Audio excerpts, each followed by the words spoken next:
In 1955, Princess Margaret faced the decision that would define the rest of her life: marry the man she loved, or keep the crown her sister now wore.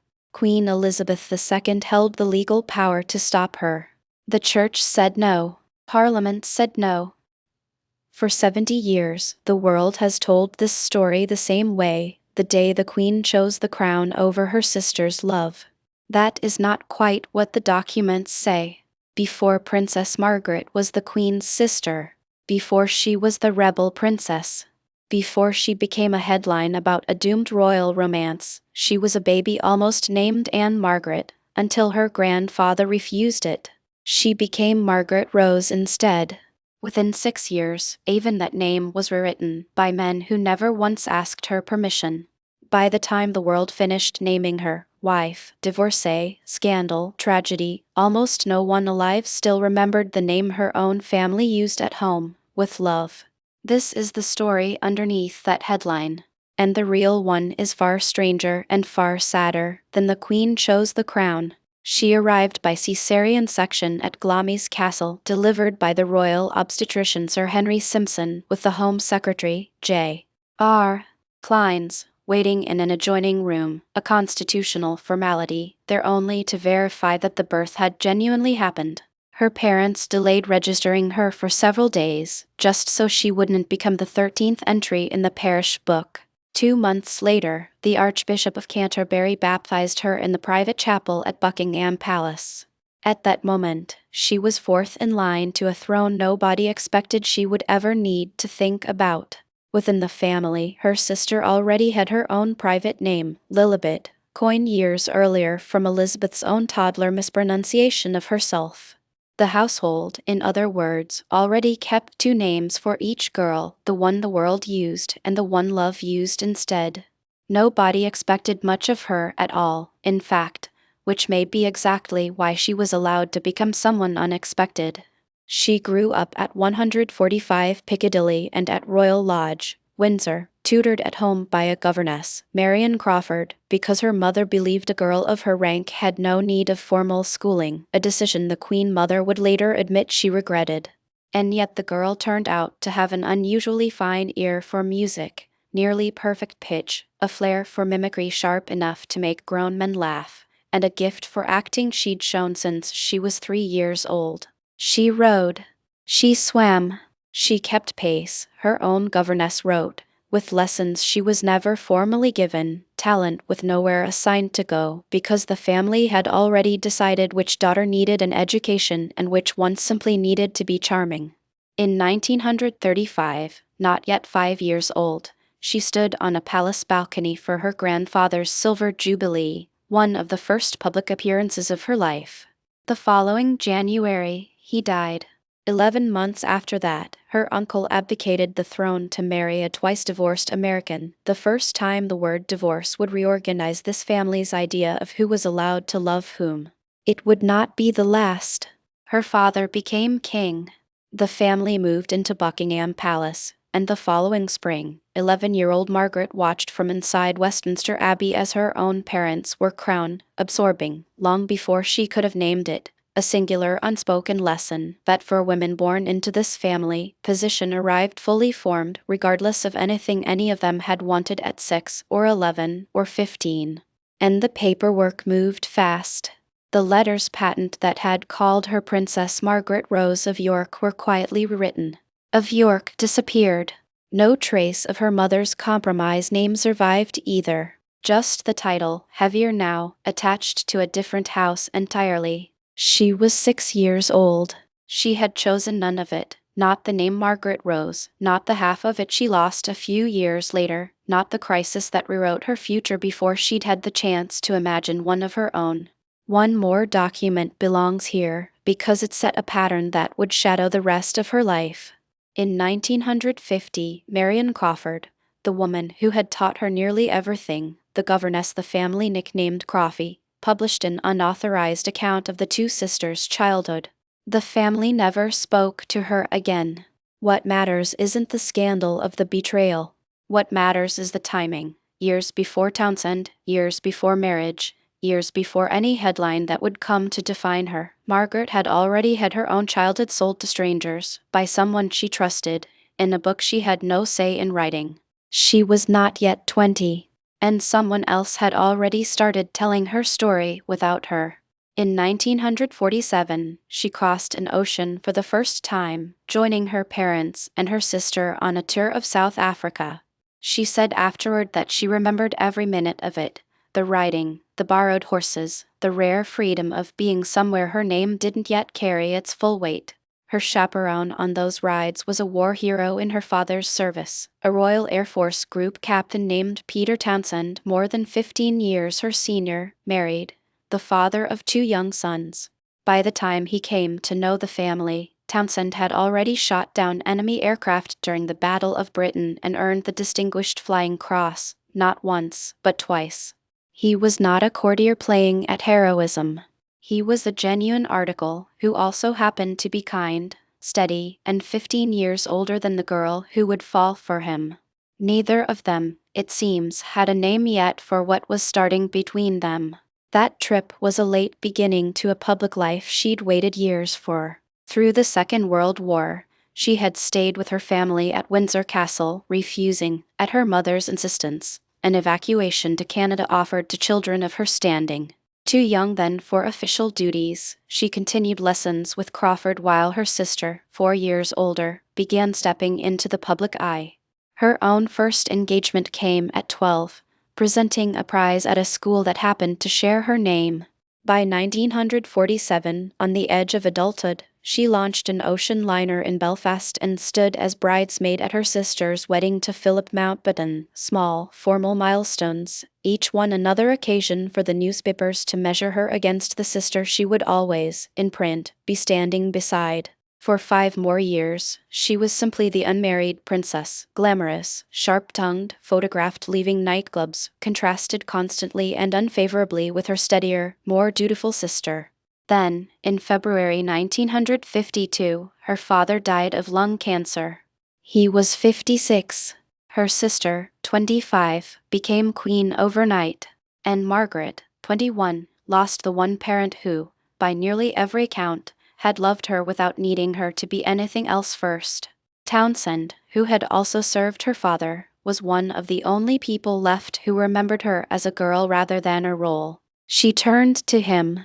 By his own account to the Queen's private secretary, he proposed that Christmas, other recollections place it a few months later. She said yes. She told her sister because the law demanded it, under an act dating to 1772. The sovereign's consent wasn't a courtesy.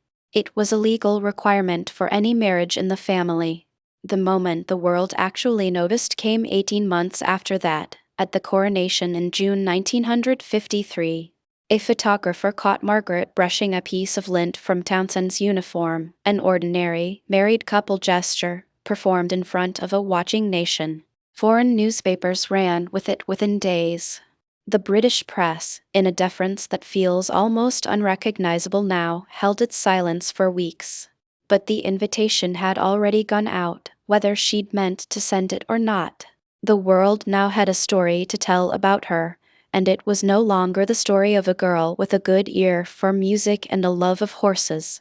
It was the story of a princess and a divorced man, in a country that had abdicated a king over that exact sentence 16 years earlier. Her sister asked her to wait. "It isn't unreasonable for me to ask you to wait a year," the new queen told her, requesting silence, at least, until the coronation tour was finished. Margaret agreed. On paper, that sounds like patience. In practice, it meant living inside a household that had already begun deciding her future while asking her to act as though nothing had been decided at all. The year carried its own private grief before Margaret's romance ever became its public drama. Her grandmother, Queen Mary, had died just months before the coronation, meaning the family was already in mourning even as it staged the most photographed ceremony of the decade.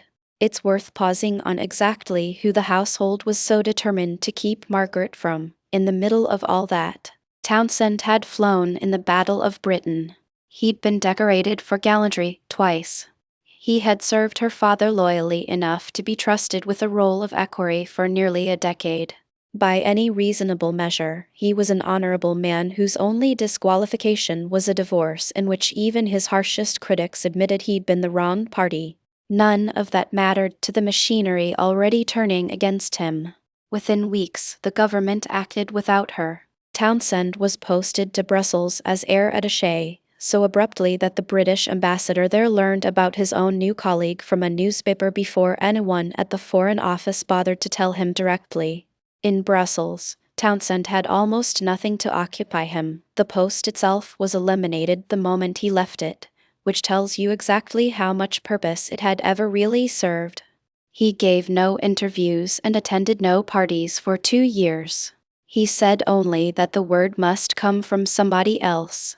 He spent his exile improving his French and his horsemanship, waiting, like she was, for a decision neither of them was permitted to make. Margaret, meanwhile, kept performing the one role nobody had ever questioned, the dutiful princess.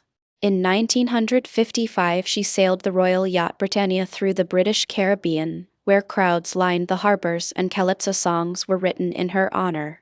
She smiled in every photograph. She was beloved, in public, by crowds she would never see again, while, in private, she waited on an answer that other people were drafting without her. Inside the palace, the verdict had already formed. The Queen's private secretary, Sir Alan Lascelles, compared Townsend, with biblical disdain, to a man boasting himself to be somebody. Prince Philip, by several accounts, opposed the match most fiercely of anyone in the family. Her mother and her sister, by contrast, are described by nearly every biographer as wanting her happiness and having no idea how to deliver it. The marriage Margaret might have built was being negotiated, argued over, and quietly closed off, in rooms she was never once invited into. By the autumn of 1955, foreign papers had been printing the story for 2 years. The British press finally caught up, and Princess Margaret's choice became, briefly, the single most discussed question in the country. Polling at the time found that only 17% of the public objected to the marriage. The objection, in other words, was never really the public's. It belonged to a smaller, far more powerful room, Parliament, the cabinet, the bishops of a church that, less than 2 decades earlier, had forced her own uncle off the throne over a nearly identical question.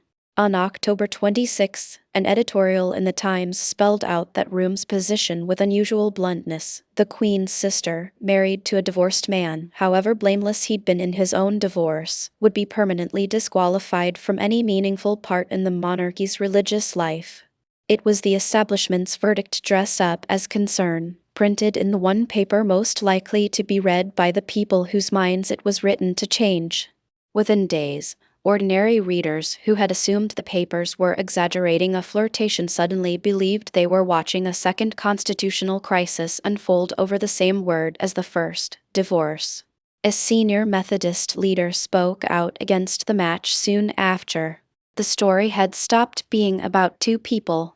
It had become a referendum on what the entire institution was for. She turned 25 that same August, the age at which, under the 1772 Act, she could finally marry without requiring her sister's personal consent, needing only 3 months' notice to the Privy Council unless both Houses of Parliament formally objected. The press treated the birthday itself like a countdown clock running out in public. What none of the reporters camped outside Clarence House yet knew was that the most consequential conversation about Margaret's future wasn't happening anywhere near a camera.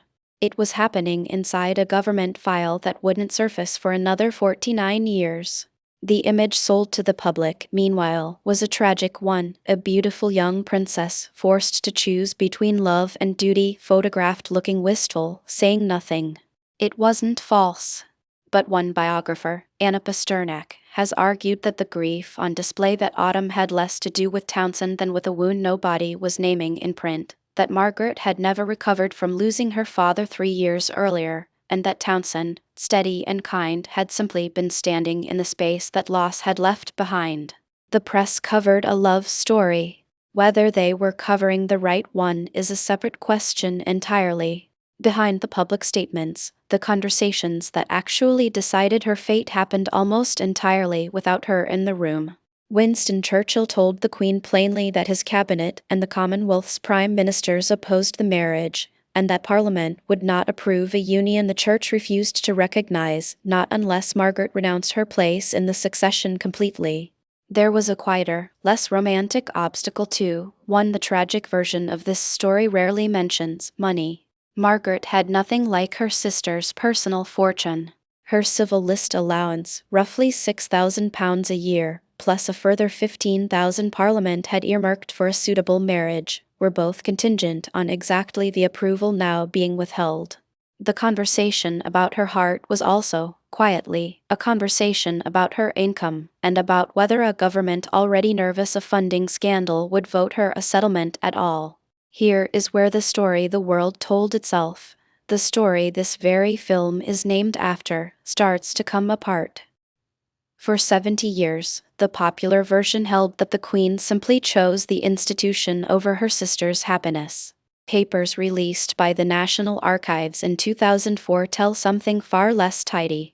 They reveal that the Queen and her Prime Minister, Anthony Eden, spent weeks quietly drafting a plan that would have let Margaret marry Townshend after all, removing only herself, and any children she might have, from the line of succession, while keeping her title, her income, and her place in the country. In a private letter to Commonwealth leaders, Eden put the Queen's position in his own handwriting: Her Majesty would not wish to stand in the way of her sister's happiness. The Lord Chancellor of the day, Lord Kilmere, had separately advised Eden that the old 1772 Act was legally shaky and might not even apply to Margaret at all. He estimated that 3 in every 4 Britons would have supported changing it altogether, if anyone had bothered to ask them. Nobody did. A final draft of the rescue plan even carried a date: October 28, 1955, the day Margaret was meant to announce she would marry Townshend after all, and step quietly out of the succession. That date came and went, and she said nothing. 3 days earlier, by most accounts, she had already decided against it, worn down, perhaps, by 2 years of being the subject of state planning rather than a woman making her own choice. She spent the following week writing the public statement herself. Sit with that for a second, because it matters. The woman this story usually casts as having a decision made for her wrote the final sentence of it in her own hand. It was not, in the end, simply the Queen choosing the crown for her. The truth is colder and far stranger than the legend. Nearly everyone with power in this story tried, in their own limited, self-interested ways, to find her a door out. She is the one who, when the moment came, chose not to walk through it. We name stories for the simplest villain available because a simple villain is easier to carry than a complicated grief. The Queen chose the crown over her sister fits cleanly on a thumbnail. The 2004 papers don't fit anywhere that small, but they are the truer name for what actually happened here, even if it's the harder one to say out loud. If this is the first time you've heard that the record doesn't quite match the headline, you're exactly who this channel was built for. We go looking for the names underneath the names. Subscribe and we'll keep going, because what happened 5 years later is, in its own way, even harder to watch. 5 years later, she chose someone else. By several accounts, she accepted a proposal from the photographer Anthony Armstrong-Jones around the same season she learned Townshend was marrying a much younger Belgian woman. Biographers still argue over the exact timing, but the engagement was announced in February 1960, and the wedding followed that May at Westminster Abbey, the first royal wedding ever broadcast on television, watched by an estimated 300 million people. The dress was by Norman Hartnell, the royal family's favored couturier. Philip gave the bride away. Most of Europe's reigning houses considered it improper for a king's daughter to marry a mere photographer and stayed away entirely. Only Queen Ingrid of Denmark attended as a foreign guest. He became Earl of Snowdon the following year. They had 2 children, David, born 1961, later Viscount Linley, and Sarah, born 1964, later Lady Sarah Chatto. For a while, it looked like the modern royal marriage the country had been waiting for, a princess and a working photographer, glamorous and faintly bohemian, given a plot of land on the island of Mustique as a wedding gift, which the couple turned into a 10-acre retreat they named Les Jolies Eaux, the beautiful waters. It was meant to be a refuge from the cameras. 16 years later, that same stretch of coastline would deliver the photographs that ended the marriage instead. By the late 1960s, the marriage was already failing. Both of them, biographers agree, were unfaithful. Both drank more than was good for either of them. Friends described Margaret as increasingly scornful of him in company. Rumors circulated about his own attachments elsewhere. In September 1973, through friends on Mustique, she met a landscape gardener 17 years her junior named Roddy Llewellyn. The relationship lasted years and, by several accounts, mattered to her more than the tabloids ever let on. At one low point, when Llewellyn traveled abroad, Margaret became distressed enough to overdose on sleeping pills. Biographers report this soberly, without dramatizing it further, and this film will do the same, except to note, whatever she was carrying by then was clearly heavier than the public image of her ever allowed. In February 1976, a tabloid published photographs of the two of them together on that same island. The wedding gift turned scandal. The press cast her instantly as a predatory older woman, him as her toy boy. Weeks later, on March 19th, she and Snowden announced what their friends had long known privately: the marriage had irretrievably broken down. In the House of Commons, debating whether to cut her allowance, one Labour MP called her, on the record, a royal parasite. Another dismissed her in equally unkind terms as little better than a woman-chasing scandal, insults delivered by men who had never lived a single day of her life. The decree nisi was granted on May 24, 1978. That same month, she was hospitalized with what was diagnosed as gastroenteritis and alcoholic hepatitis, though her authorized biographer, Christopher Warwick, later disputed she was ever truly an alcoholic. On July 11th, the divorce was finalized, the first divorce involving a senior member of the British royal family in more than 400 years, since Henry Roman VIII marriage to Anne of Cleves was annulled in 1540. The settlement let her keep her title, her place in the succession, her allowance, and her apartment at Kensington Palace, and gave her custody of both children. 5 months later, Snowden married the woman he'd been seeing for years. Margaret never remarried. Those closest to her insisted, afterward, that she hadn't wanted the divorce at all, that she had genuinely tried to make an unworkable marriage work, for longer than anyone outside it could have guessed, and that 18 years of trying had cost her more than any Mustique headline ever printed. By the time the divorce was final, the tabloids had already spent 2 years deciding what to call her. Floozy. Royal parasite. John Lennon is said to have called her priceless margarine, a joke that, once made, simply stuck, the way cruel nicknames do, regardless of whether the woman they are attached to ever did anything to deserve them. Decades of diary keepers inside her own social circle, minor courtiers, society wits, men who dined at her table and wrote about it that same night, built up a public character for her that was vain, demanding, difficult, almost entirely from second-hand anecdote. One biographer who later combed through those diaries observed, almost in passing, that it was Margaret's particular misfortune to feel most at ease around exactly the kind of clever, bohemian people who kept diaries with an eye toward eventual publication, meaning the friendships that made her feel most herself were also the ones most likely to outlive her in print, narrated from someone else's point of view. It's worth noticing, too, who received the gentler myth and who didn't. Townsend, the man she gave up in 1955, was remembered by the press as a tragic war hero who'd loved nobly and lost gracefully, gone quietly to Brussels, then France, and married happily. Margaret, who'd made the harder, far more publicly documented sacrifice, was remembered instead as a difficult, demanding woman who eventually had an affair and got divorced. The same underlying story, duty weighed against love, a price paid for choosing one over the other, produced 2 entirely different headlines, depending entirely on which of them the press decided, decades later, to be generous to. Not every account was unkind. The Daily Express, covering the divorce, ran an editorial headlined "Come, Let Us Kiss and Part," praising Snowdon's conduct and wishing Margaret real happiness ahead. The same biographer who'd gathered the cruelest anecdotes noted that the people who genuinely knew her well tended to be devoted to her.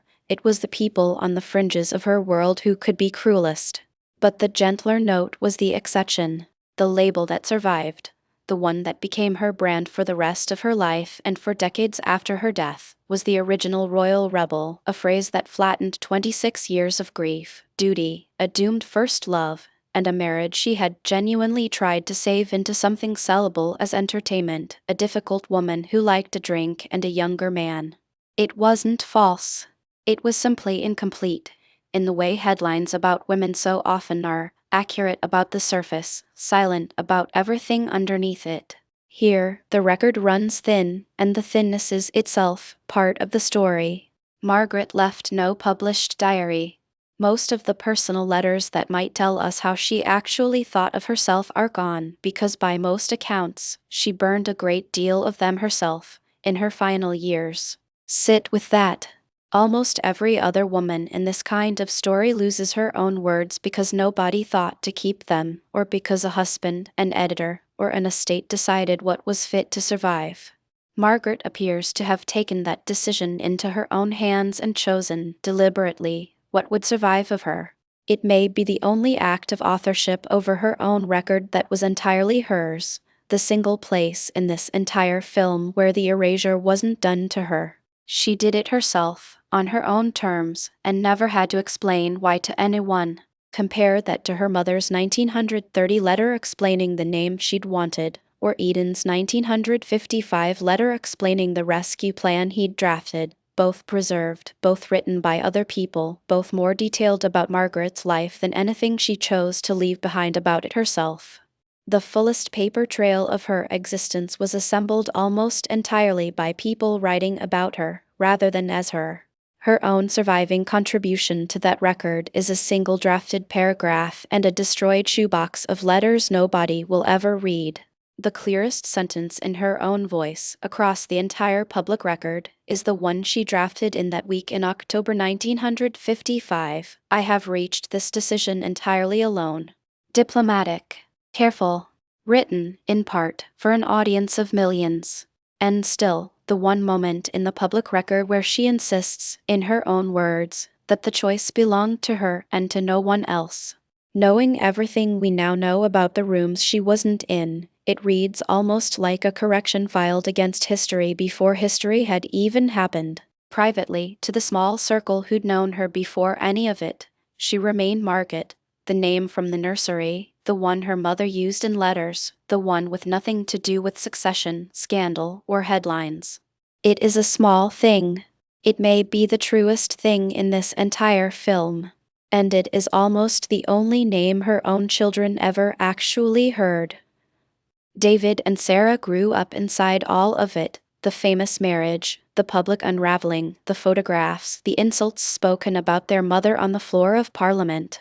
And yet the picture that survives from people who actually knew the family is gentler than the tabloid one. Margaret loved her children plainly, and rather than steering them toward royal duty, encouraged each of them toward whatever they were genuinely good at. David became a furniture maker and, eventually, the second Earl of Snowdon. Sarah became a painter, exhibiting for decades at a London gallery, and in 2024 took over as president of the Royal Ballet, a role her mother had once held herself, passed down not through a title, but through an actual shared love of the art form. It's worth remembering that the woman raising them was, at the same time, living a public life that had almost nothing to do with the version sold in the headlines.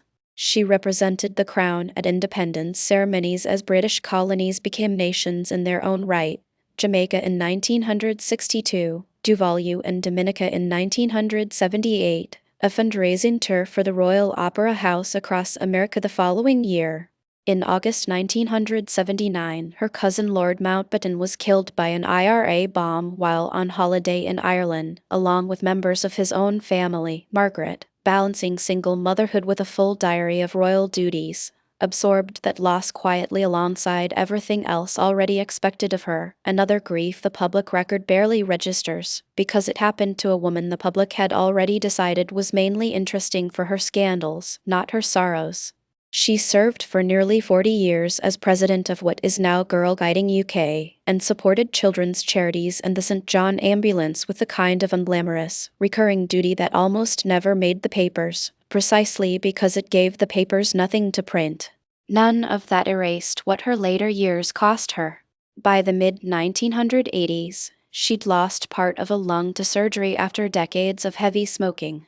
A series of strokes beginning in 1998 and a bathtub scalding accident the year after left her increasingly frail and, eventually, dependent on a wheelchair. There is a harder truth sitting next to the gentler one, and a documentary that only told the comfortable half wouldn't be telling the truth. In Sarah's adult life, those close to the family described her bond with her aunt, the Queen, as unusually close. Close enough that royal correspondents called the Queen something like a surrogate mother to both children. What that says about Margaret's final years, this film won't pretend to diagnose. Illness and isolation were doing real damage to her by then. All that can honestly be reported is that the closeness existed, and that children often build their own quiet bridges to whoever is steady when a parent cannot be. When Margaret died on February 9, 2002, after a final stroke, both of her children were at her bedside, and the Queen, by the palace's own statement, had been kept informed through the night. 20 years later, at the Queen's own funeral, Sarah Chatto was seen wearing a brooch that had once belonged to her mother. A small, wordless way of carrying her into a room she could no longer enter herself. Go back to the beginning. Her mother wanted Anne Margaret. Her grandfather said no. What she got instead was a compromise between two people who outranked her before she'd even drawn breath: Margaret, for the family resemblance, and Rose, for reasons no surviving letter fully explains. In hindsight, it reads almost like a preview of the next 71 years, a name decided above her head, a self assembled out of other people's preferences, long before she ever had the chance to develop any of her own. There's a line sometimes attributed to her father, George VI, that her sister was his pride and Margaret was his joy. No biographer can confirm he actually said it, and this film won't pretend otherwise. But the line survived anyway, repeated for decades by people who wanted it to be true, which is its own kind of evidence.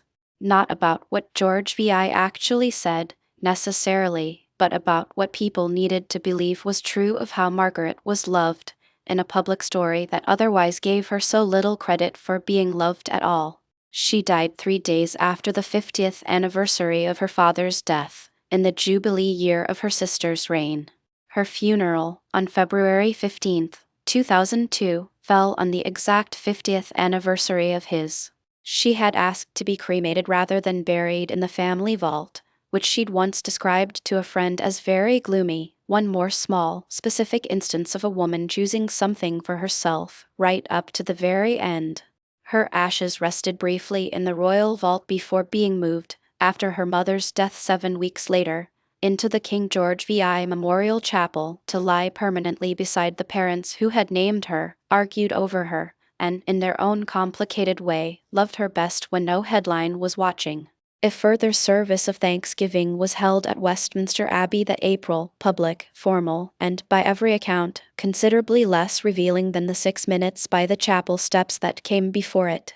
Because witnesses at St. George's Chapel on the day of her funeral reported something almost unheard of, the Queen, famous for 70 years of giving away nothing in public, was seen wiping her eyes as her sister's coffin was carried out. A family friend present that day called it the only time he ever saw her show that kind of emotion in front of other people. No transcript exists of what the Queen was actually thinking, standing on those chapel steps, and this film will not invent one. But it's worth ending here rather than on a headline, not on the rebel, not on the divorcee, not even on the title of this very film, with its tidy story of a crown chosen over a sister. Whatever the Queen was grieving in that unguarded moment, the woman in that coffin had once been a girl who almost wasn't named Margaret at all. A girl called Margaret at home.